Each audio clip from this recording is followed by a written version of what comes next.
Selamat pagi, Shalom, saudara-saudara yang terkasih di dalam Tuhan Yesus Kristus.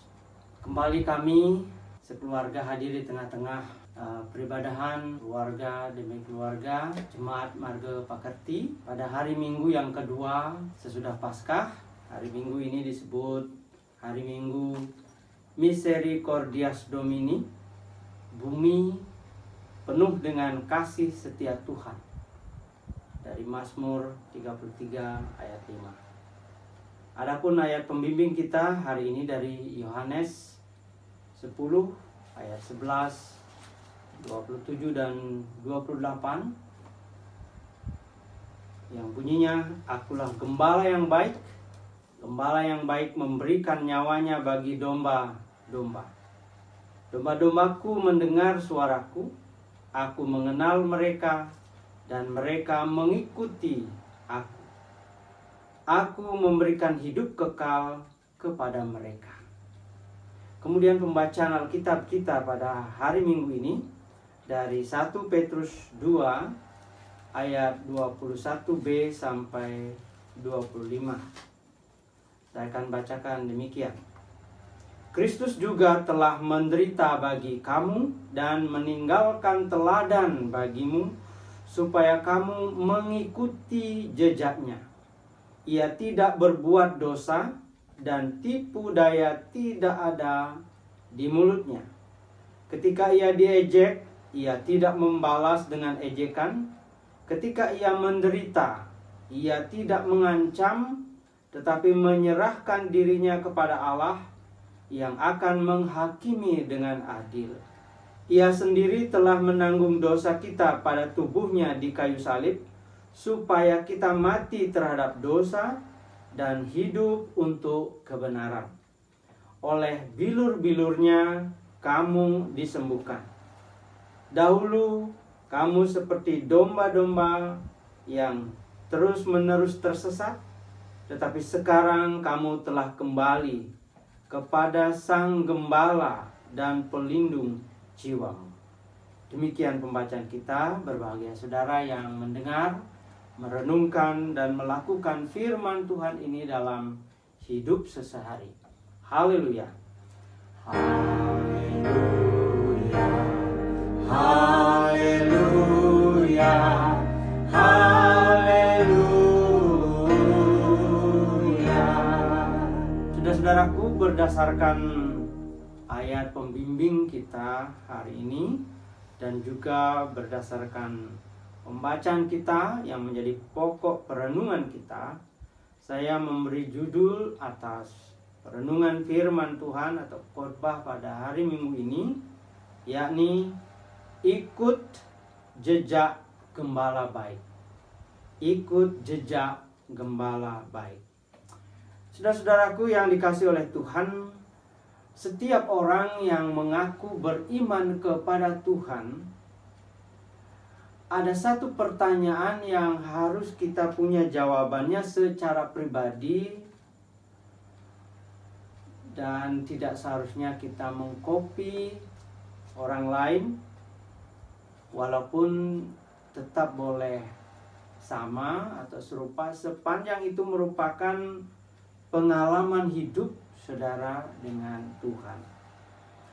Pertanyaan itu ialah, siapakah Tuhan di dalam hidup saudara? Atau lebih jelas lagi, dengan siapakah saudara mengandaikan kehadiran Tuhan dalam hidup saudara-saudara? Yang saya maksudkan begini, adakah Tuhan itu saudara andaikan seperti seorang dokter yang memberikan Anda kesembuhan ketika Anda berdoa? Adakah dia itu laksana seorang pendeta yang mungkin memberikan nasihat-nasihat sehingga saudara mendapatkan pengayoman, bahkan jalan keselamatan menuju ke surga? Adakah dia itu seperti seorang guru bagi saudara yang mengajari saudara bagaimana hidup di tengah-tengah masyarakat sehingga saudara bisa bersosialisasi dengan baik sehingga saudara bisa diterima oleh orang lain di tengah-tengah masyarakat? Adakah dia itu laksana seorang pengacara yang akan membela setiap perkara hidup saudara, sehingga saudara mengalami kemerdekaan? Terserah seperti atau laksana siapa saudara menggambarkan. Dan yang terpenting adalah jangan sampai tidak ada gambaran tentang Tuhan itu dalam hidup saudara. Mengapa bila saudara tidak mempunyai gambaran seperti siapa Tuhan itu di dalam hidup saudara, itu menjadi satu masalah? Karena itu berarti kemungkinan besar saudara tidak mempunyai hubungan yang pribadi dengan Tuhan. Kemungkinan besar tidak ada hubungan emosional antara saudara dengan Tuhan. Nah, kalau tidak ada keintiman, kalau tidak ada hubungan yang secara khusus dengan Tuhan, maka bisa jadi doa dan nyanyian-nyanyian kita itu hanyalah satu hafalan yang muaranya hanya sampai di bibir saja, tidak sampai ke hatinya Tuhan. Sebaliknya saudara, semakin saudara menghayati, mendalami kehadiran Tuhan di dalam hidup saudara, saudara pasti dapat menggambarkan seperti siapa, laksana siapa Tuhan itu dalam hidup saudara-saudara. Saudaraku, itu tidak berarti harus selalu gambaran yang positif. Harus merupakan cerita mujizat, sukses terus, tidak ada sakit penyakit, tidak ada duka, tidak demikian. Dan itu dapat kita pelajari dari salah seorang raja di Israel, yakni Raja Daud. Kisah hidup Daud pada tahap permulaan sebagai seorang gembala ternak ya, gembala domba di padang yang sangat terbuka terhadap peluang dan tantangan serta rintangan. Terbuka terhadap keberuntungan maupun bahaya, bahkan ancaman terhadap hidupnya. Saudaraku, terhadap kenyataan itu di mana dia harus selalu berhadapan baik peluang maupun tantangan ya, keberuntungan dan juga kemungkinan kemalangan, maka iman Daud dibangun. Keterampilannya itu diasah, bermain kecapi untuk memuji Tuhan. Sehingga dalam perjalanan hidupnya yang penuh dengan dinamika tersebut, terciptalah tidak kurang dari 40 mazmur yang tertulis atas nama Daud. Kita tahu mazmur itu ada 150, tetapi yang spesifik disebut mazmur Daud itu sekitar 41. Saudaraku, salah satu mazmur yang sangat terkenal yang kita baca hari ini adalah dari Mazmur 23. Saya akan baca dengan versi Chan ya. Tuhan adalah gembalaku, takkan kekurangan aku. Ia membaringkan aku di padang yang berumput hijau. Ia membimbing aku ke air yang tenang. Ia menyegarkan jiwaku. Ia menuntun aku di jalan yang benar oleh karena namanya. Sekalipun aku berjalan dalam lembah kekelaman, aku tidak takut bahaya, sebab Engkau besertaku, gadamu dan tongkatmu, itulah yang menghibur aku. Engkau menyediakan hidangan bagiku di hadapan lawanku. Engkau mengurapi kepalaku dengan minyak, pialaku penuh melimpah. Kebajikan dan kemurahan belaka akan mengikuti aku seumur hidupku, dan aku akan diam dalam rumah Tuhan sepanjang masa. Saudaraku, bagi Daud, hubungannya dengan Tuhan itu seperti hubungan dirinya sebagai seorang gembala dengan domba-dombanya. Begitu dekat, intim, nyaris tidak ada batas, walaupun mereka adalah makhluk jenisnya berbeda, ada ternak, ada gembala atau orang. Seperti itulah Daud menggambarkan pengalamannya dengan Tuhan. Apakah itu berarti cerita sukses selalu yang Daud ceritakan? Tidak, saudara. Pada Mazmur 22 kita temukan bagaimana Daud mengalami kekecewaan dalam hubungannya dengan Tuhan.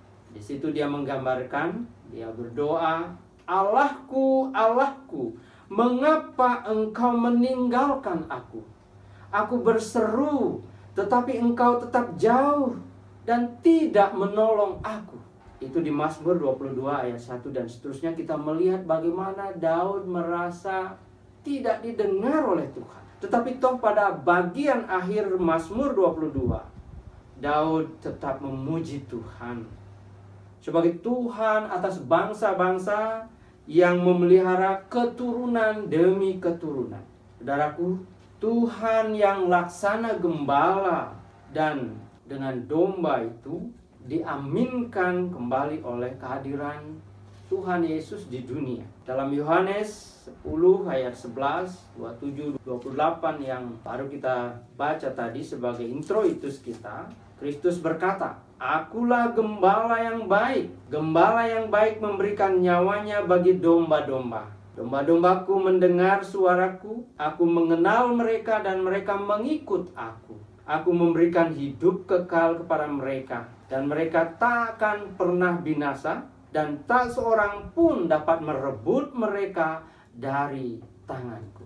Demikian Tuhan Yesus mengakui atau membenarkan apa yang diucapkan oleh pemazmur.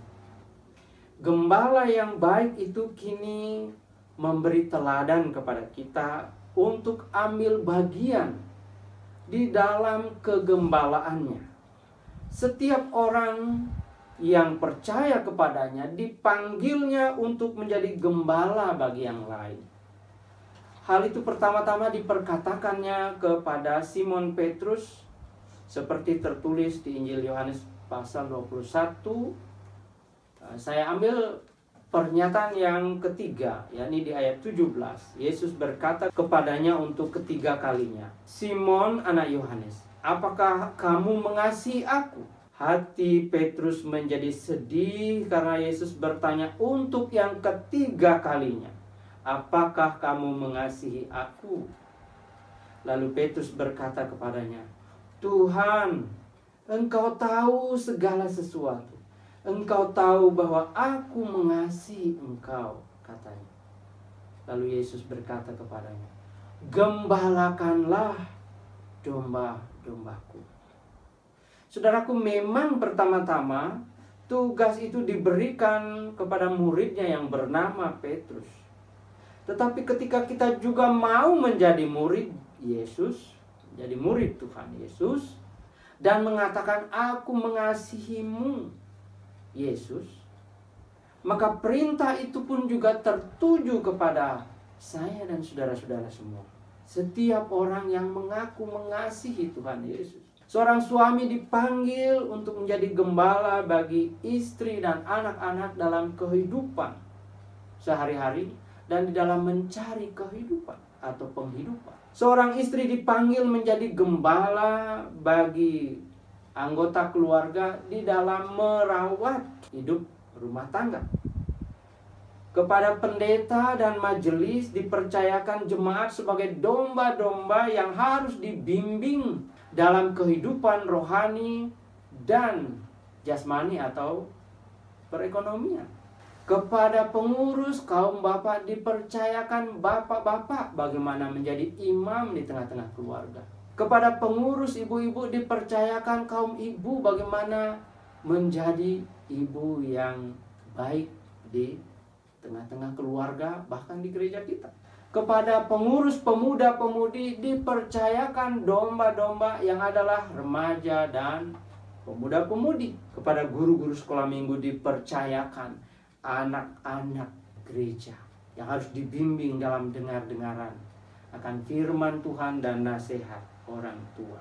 Saudaraku, kepada kita semua dalam hal tertentu kita menjadi gembala satu terhadap yang lain.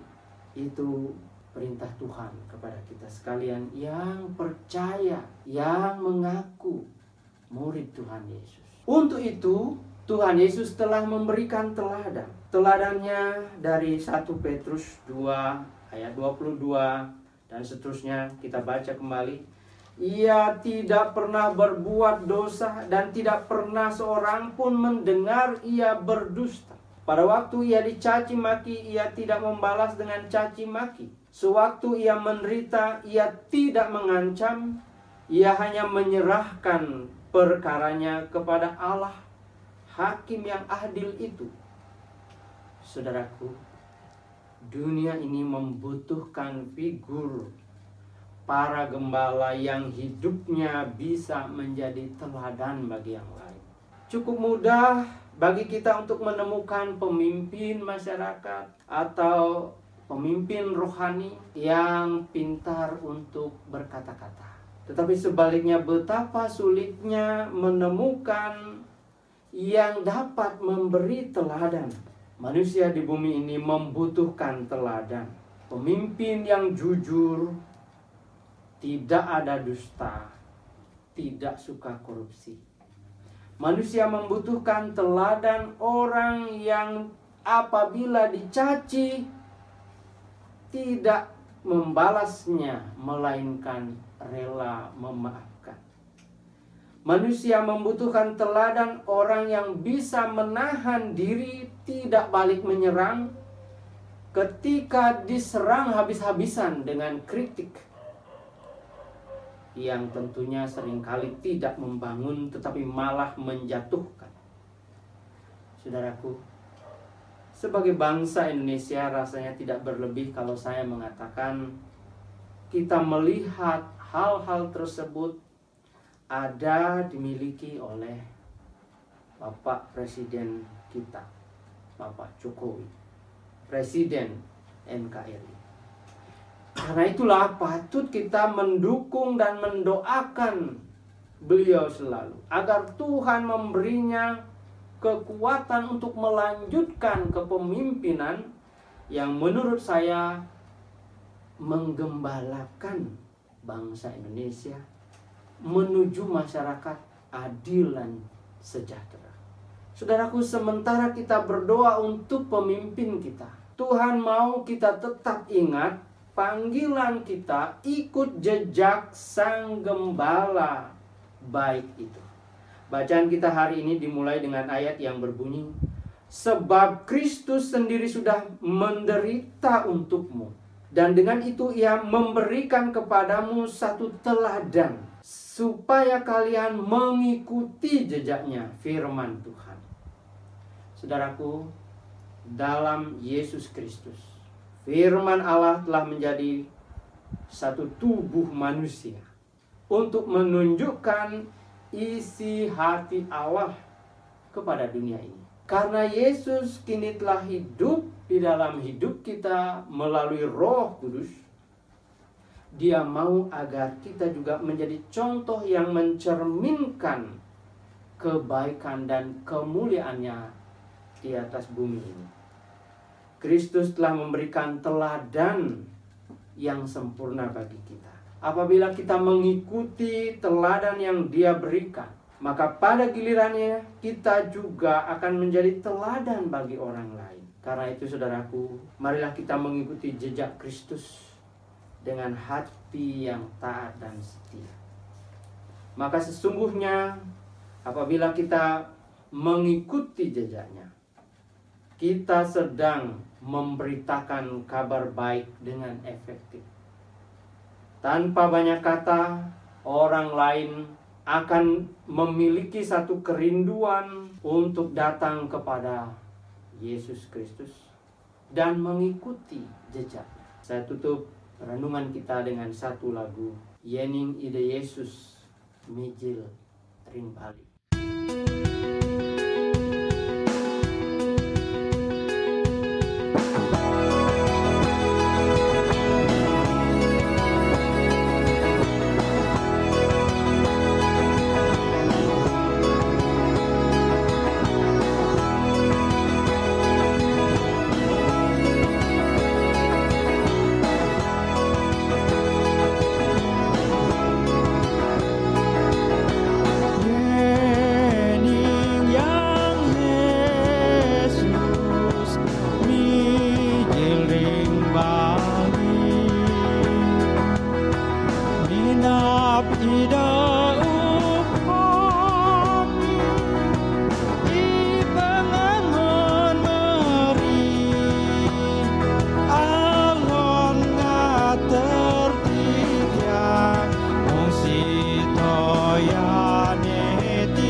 firman Tuhan. Berbagai saudara yang melaksanakan firman ini dalam hidup saudara, selamat hari Minggu. Tuhan Yesus memberkati kita semua. Amin. Saat teduh buat kita.